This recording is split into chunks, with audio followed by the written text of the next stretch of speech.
तो छठवें दिन भोजन करने लगे, दूसरे महीने में। और दूसरे महीने में छठे दिन पर्ण, घास फूस खाते। जब तीसरा महीना लगा तो 9वें दिन कुछ खाते हैं। क्या बोले? नवमी अभक्ष, 9वें दिन जल पी करके रहते। जब 9वां दिन आता है तो जल पी लेते हैं और बाकी तपस्या करते हैं। इस तरह से जब चौथा महीना आया तो वायु पी करके तपस्या करते हैं। वायुर्भक्षो जितश्वासो गायन देवमाधयत। चौथे महीने में वायु पिया और 5वां महीना जब लगा तो हवा भी लेना बंद कर दिया। जित श्वासो ध्यायन देवा, श्वास को जीत लिया। भगवान के उस दिव्य छटा को, दिव्य रूप को अपने हृदय में धारण किए और दिव्य झांकी को अपने अंतर मन में, अंतर हृदय में उस दिव्य झांकी का अवलोकन कर रहे हैं, दर्शन कर रहे हैं। श्वास जीत लिया और जैसे श्वास जीता तुरंत जितने देवता थे, ध्रुव ने श्वासें जैसे जीती, सभी देवताओं की श्वास रुक गए। वायु, सबका वायु स्तंभित हो गया। अब सब देवता परेशान हुए, अब क्या किया जाए? अरे हवा अगर नहीं मिलेगी तो मर जाएंगे। सब देवता परेशान, आपस में विचार करते, भाई क्या बात हो गया, ऐसी क्या स्थिति हो गई कि जो एकाएक हम सबकी श्वासें रुक गई, वायु रुक गई, क्या कारण है? सब घबराए देवता और सब घबरा करके भगवान के पास गए। घबराए, कहा कि अरे ऐसा तो नहीं, ध्रुव तपस्या कर रहा है, उसने श्वास जीत लिया, उसी के कारण तो ऐसा नहीं हो रहा है। इसलिए चलो, चल करके भगवान से प्रार्थना करते हैं कि मेरे इस दुख को दूर करे। सब देवता सब पहुंचे भगवान के पास, प्रार्थना करी। हे प्रभु नैवं विधामो भगवान प्राणरोधम चराचरस्याखिल सत्त्वधाम्नः विधेहि तन्नो व्रजनात् विमोक्षम् प्राप्ता वयं त्वां शरणं शरण्यम्।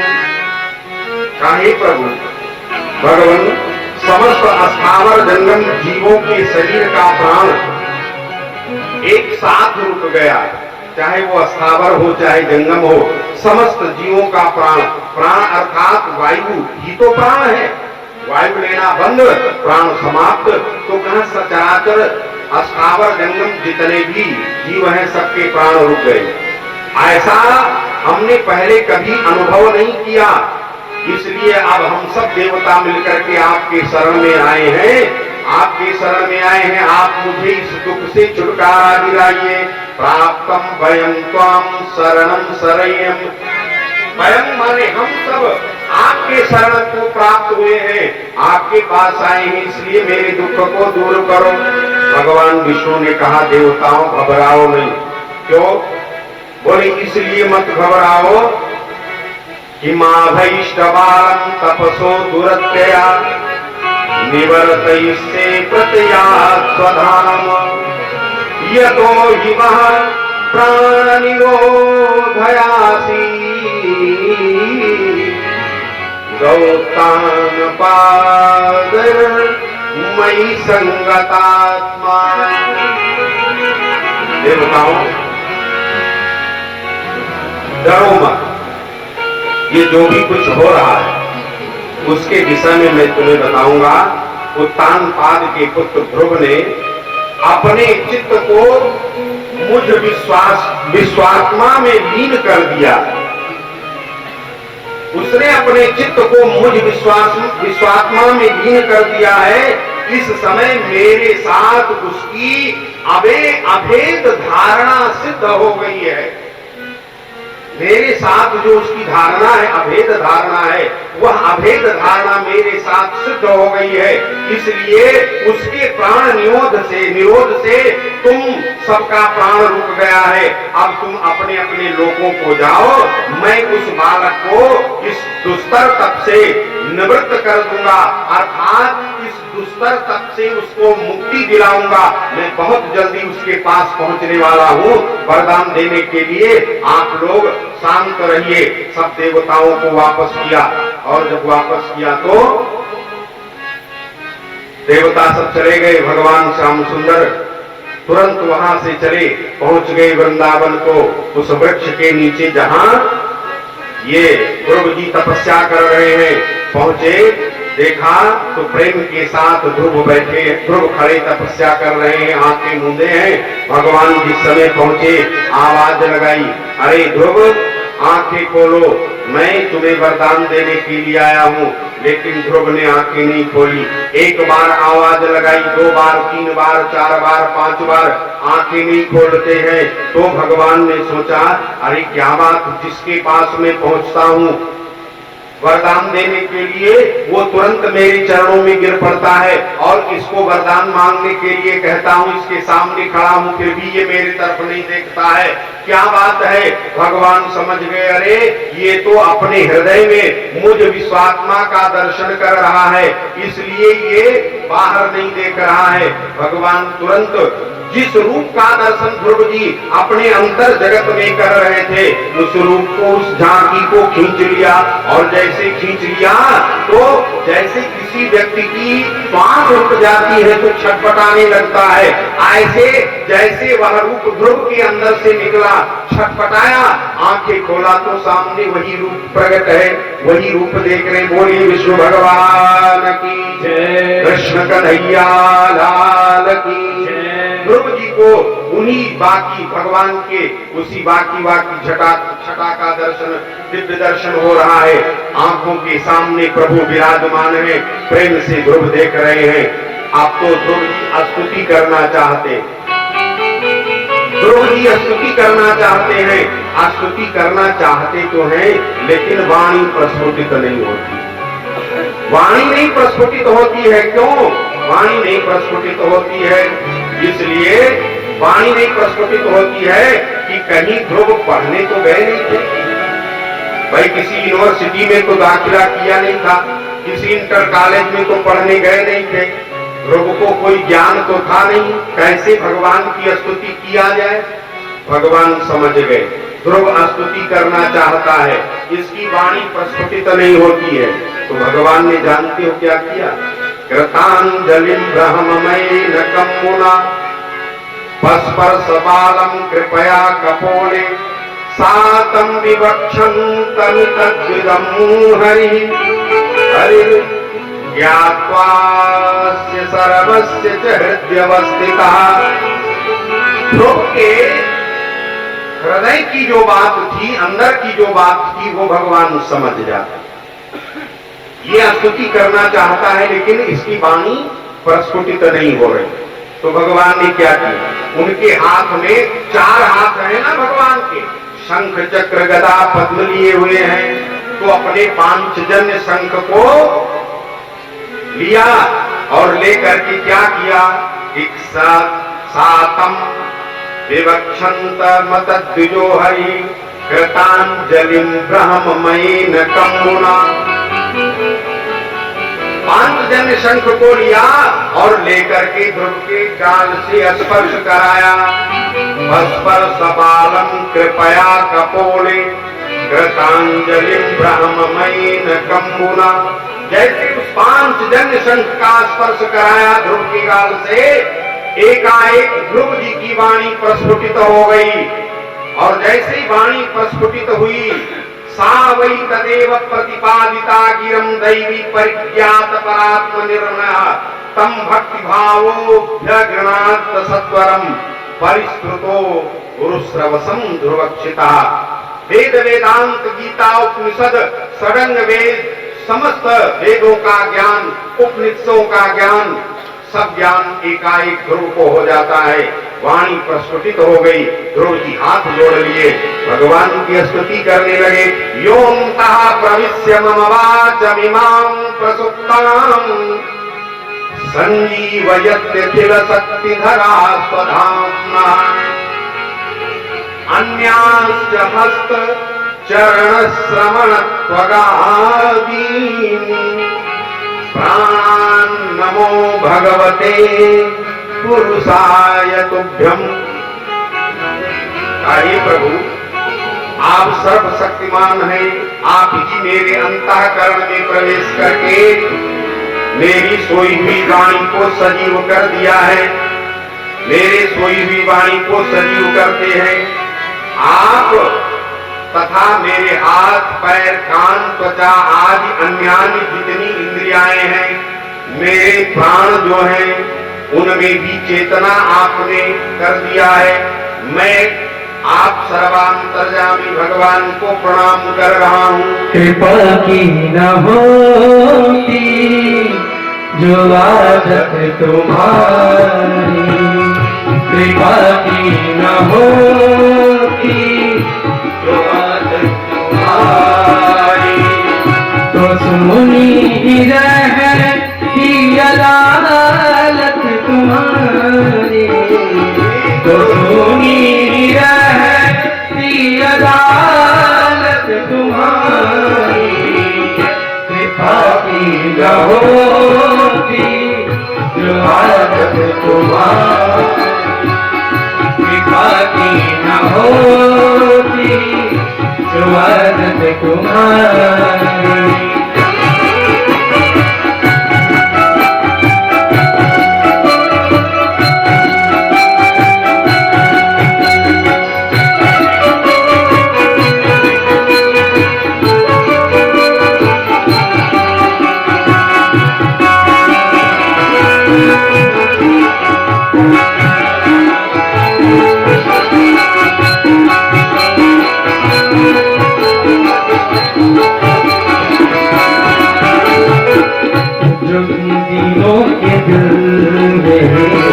जगह तुम न पाते, जो दिनों के दिल में जगह तुम न पाते, तो किस दिल में होती हिफाजत तुम्हारी, तो किस दिल में होती हिफाजत तुम्हारी। कृपा की न होती जो आदत तुम्हारी, कृपा की न होती आदत तुम्हारी, तो सुनी रहती अदालत तुम्हारी, तो सुनी रहती अदालत तुम्हारी।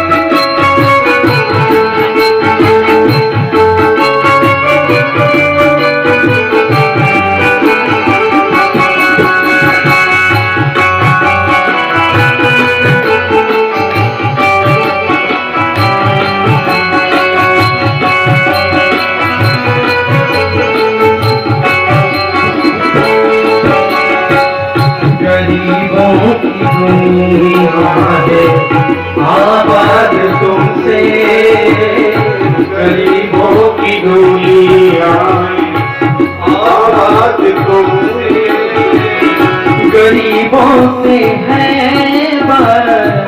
साथ तुम्हारी, गरीबों से है साथ तुम्हारी। सुनी रहती अदालत तुम्हारी, सुनी रहती अदालत तुम्हारी। कृपा की होती जो आदत तुम्हारी, कृपा की न होती जो आदत तुम्हारी।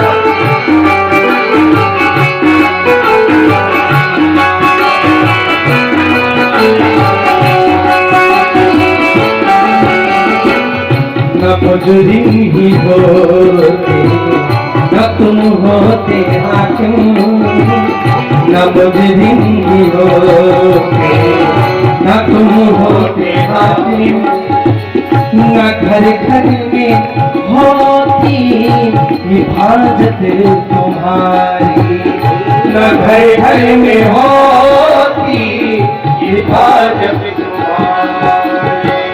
कृपा की न होती जो आदत तुम्हारी, कृपा की न होती जो आदत तुम्हारी, तो सुनी ही रहती अदालत तुम्हारी, तो सुनी ही रहती अदालत तुम्हारी।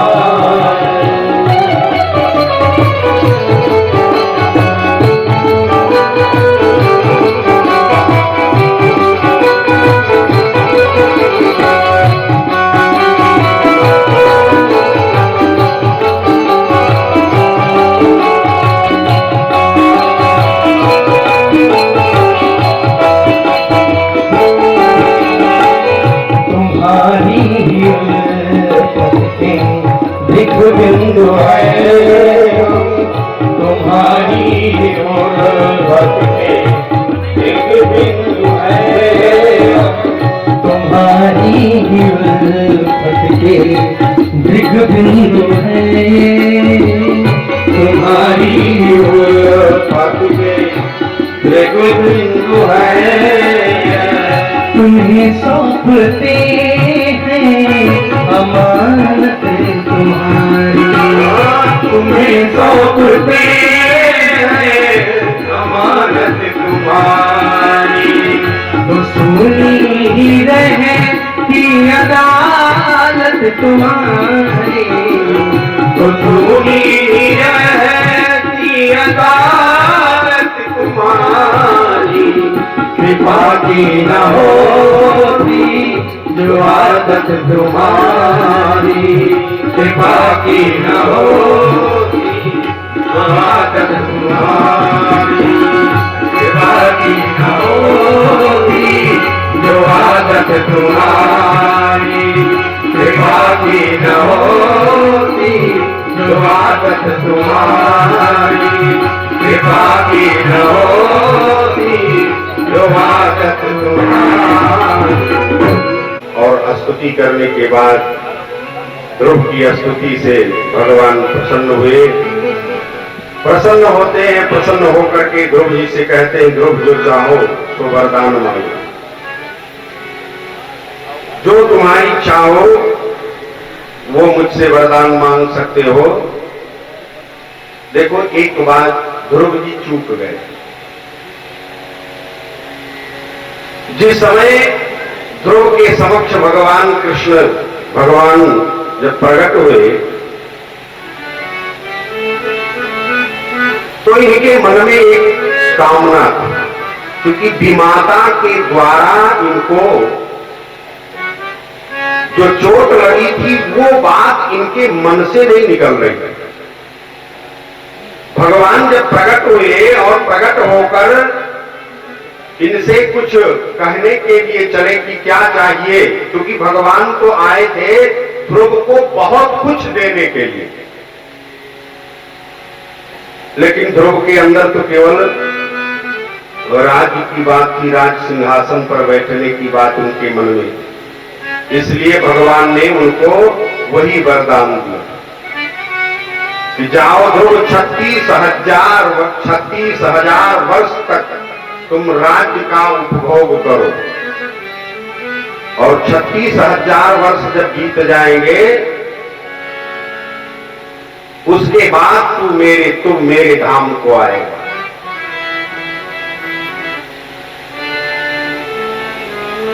और इस तरह से ध्रुव ने सोचा, अच्छा एक वस्तु का और अभाव। भाई ध्रुव को कोई ज्ञान तो था नहीं, कोई साधु संगत तो किया नहीं था कि संतों का संग किया होता, साधु संगति की होती जिससे कुछ ज्ञान होता। क्षण मात्र के लिए नारद बाबा मिल गए थे, एक मंत्र का उपदेश किया था, उसी मंत्र के प्रभाव से द्रौपदी को इतना सब मिला। तो जब भगवान आए तो वही राज्य की बात उनके अंदर थी, भगवान उनके हृदय की बात को जान गए और 36,000 वर्षों तक साम्राज्य उनको दे दिया। कहा ध्रुव तू जिस मनोरथ को लेकर मेरा तप करने के लिए आया था ना, उसी अनुसार मैंने 36,000 वर्ष तक राज्य की बात कही। अब 36,000 वर्षों तक तेरा ही राज्य रहेगा, तू ही राज्य का अधिकारी रहेगा, मैं तुम्हें राज्य का अधिकारी बनाता हूं। और फिर 36,000 वर्ष तक उस राज्य का उपभोग करने के बाद जब तेरा शरीर ये छूटेगा तब तू मेरे धाम को आएगा और वहां पर ध्रुव लोक में मैं तुम्हें स्थान दूंगा, जिसके चारों तरफ ग्रह नक्षत्र तारा गण चक्कर काटते हैं, वहां फिर तुम्हें स्थान मिलेगा। इस तरह से वरदान मांगा, लेकिन चूके एक दृष्टव्य मुझे याद आ गया। एक महात्मा जी थे, एक संत थे, और यूं कह लीजिए संत या ब्राह्मण थे, महात्मा जी थे। तो महात्मा जी के पास द्रव्य नहीं था, धन नहीं था।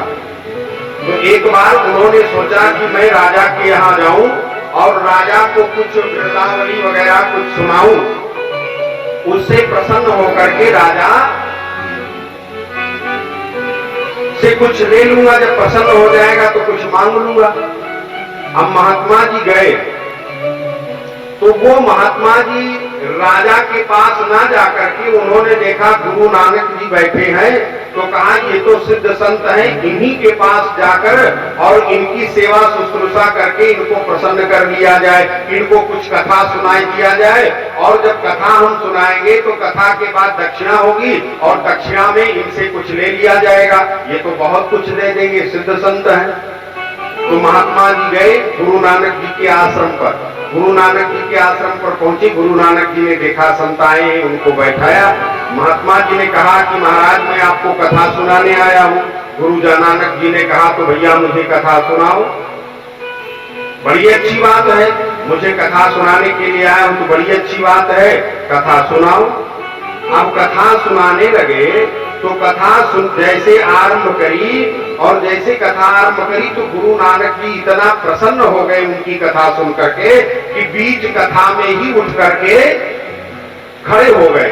अर्थात गुरु नानक जी के मन में आया कि लाओ इस संत को कुछ दे देते, बहुत कुछ दे देते। एक बार कथा में उठ करके खड़े हुए और जैसे खड़े हुए फिर बैठ गए। अब कथा जब समाप्त हुई तो गुरु नानक जी ने कहा अपने अनुयायियों से कि भैया जाओ इसको 2 काबुली घोड़े ला करके दे दो।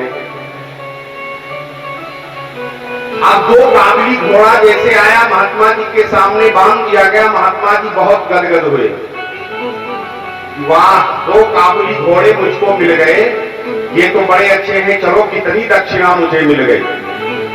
इसके बाद में फिर महात्मा जी ने पूछा कि महाराज ये बताइए कि दक्षिणा में जो मेरी इच्छा थी वो मुझे मिल गया, आप ये बताइए कि ये जिस समय मैं कथा कर रहा था उस समय आप एकाएक उठ करके खड़े हुए और फिर बैठ क्यों गए? तो गुरु नानक जी ने कहा कि महात्मा जी सुनो, जिस समय बीच कथा में मैं खड़ा हुआ तुम्हारी कथा से इतना मैं द्रवित हो गया कि उठ करके मुझसे रहा नहीं गया, मैं खड़ा हो गया इसलिए कि आओ इस संत को सारे संसार की सारी संपत्ति दे दी जाए, पूरा राज्य दे दिया जाए, सर्वस्व दे दिया जाए, इसलिए मैं खड़ा हुआ। लेकिन जब मैं खड़ा हुआ तो तुम्हारे अंतर्मन की बात मुझे पता चल गई कि अरे जिस महात्मा को हम संसार की सारी वस्तु देने जा रहे हैं उसके मन में तो जिज्ञासा है 2 काबुली घोड़े की, इसलिए मैं जल्दी से बैठ गया और कथा सुनने लगा।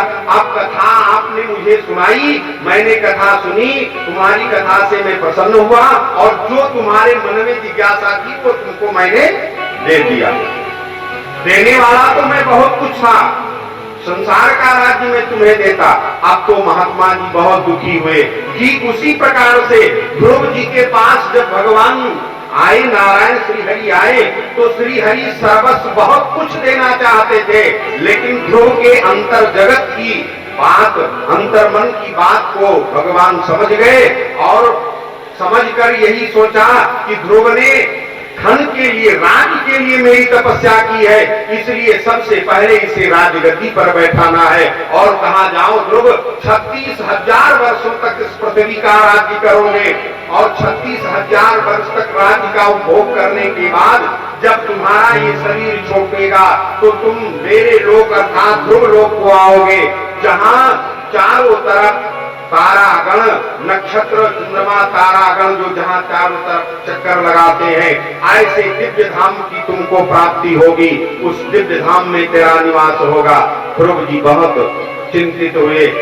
अंत में ध्रुव जी ने सोचा कि मैंने सकाम भक्ति की, अगर निष्काम भक्ति किया होता तो कहना ही क्या था। मैंने अर्थ के लिए भगवान को भजा।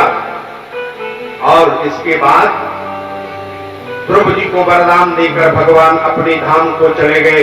ध्रुव जी लौट करके अपने महल के तरफ चले, राज्य की तरफ चले। उधर महाराज उत्तानपाद ने जब सुना कि ध्रुव ने 5 वर्ष की अवस्था में भगवत प्राप्ति कर ली है, तो अपने सैनिकों को बुलाया। कहा चलो ध्रुव को हम वापस लेकर के आएंगे। हाथी घोड़े सजाए गए, रथ सजाया गया, नगर के सभी लोग वहां से चले। देखो वही ध्रुव है। जब तक तपस्या नहीं करी, भगवान की तरफ नहीं मुड़े, तब तक राजगद्दी पर बैठने का अधिकार इनको नहीं मिला। लेकिन जब ये भगवान के शरण में चले गए तो स्वयं वही राजा अपना राज्य छोड़कर ध्रुव को मनाने के लिए जा रहा है। सभी नगरवासियों को साथ लेकर के ध्रुव के पास पहुंचे और अपने पुत्र ध्रुव को दिव्य रथ पर बैठाकर नगर को वापस लाए। और जब वापस लाए तो दोनों माताएं खड़ी हैं, सुनीति भी खड़ी है, सुरुचि भी खड़ी है। अपने किए पर उसे पछतावा हो रहा है कि मैंने जो कुछ किया उसके लिए वो ग्लानि मानती, पछताती है। ध्रुव जब पहुंचे तो सबसे पहले अपने माँ के पास, सुनीति के पास नहीं गए, पहले सुरुचि के पास गए, प्रणाम किया। कहा मैया, आपने अगर मुझे शिक्षा ना दी होती तो मुझे आज भगवान के दर्शन ना होते। ये तो सब आपकी कृपा से मुझे प्रभु के दर्शन हो गए। प्रणाम किया, लेकिन उसका सिर नीचे हो गया, क्योंकि गलती किया था, सिर नीचे है। इसके बाद अपनी मैया सुनीति के पास पहुंचे। जैसे सुनीति को प्रणाम किया, मैया सुनीति ने ध्रुव को गोदी में ले लिया। जैसे गौ अपने बछड़े को देखकर छटपटाने लगती है, चाटने लगती है, ऐसे ध्रुव को गोदी में लिया, बार बार मुख चूमने लगी। आंखों से आंसू की धारा बहने लगी सुनीति के। उनके स्तनों में दुग्ध उतर आए। प्रेम से ध्रुव जी को दुग्ध पान कराया। कालांतर समय बीता, प्रेम के साथ ध्रुव और बड़े हुए। महाराज उत्तानपाद ने कहा, राज्य करते करते बहुत दिन बीत गया, अब मुझे और कुछ और राजगद्दी पर बैठकर राज्य नहीं करना है, अब मुझे तब करना है। चौथापन आ गया। ध्रुव जी को राजगद्दी पर बैठाया, स्वयं चले गए तपस्या करने के लिए। 36,000 वर्षों तक ध्रुव जी ने राज्य किया। इनका एक भाई जो उत्तम है, ये बड़ा हुआ। अब देखिए यहाँ वैमात्र्य स्नेह, सौतेले भाई का भाई से कितना प्रेम है। वैमात्र्य स्नेह देखिए, एक बार उत्तम जंगल को शिकार करने के लिए गया, तो जंगल में बहुत से यक्षगण रहते थे। वहां शिकार जब किया तो एक शिकार एक ही है, इधर यक्ष भी शिकार कर रहे थे, इधर उत्तम भी कर रहे थे। दोनों साथ शिकार, एक ही पशु का साथ में शिकार कर लिया। अब दोनों ने अपने अपने दावे को पेश किया।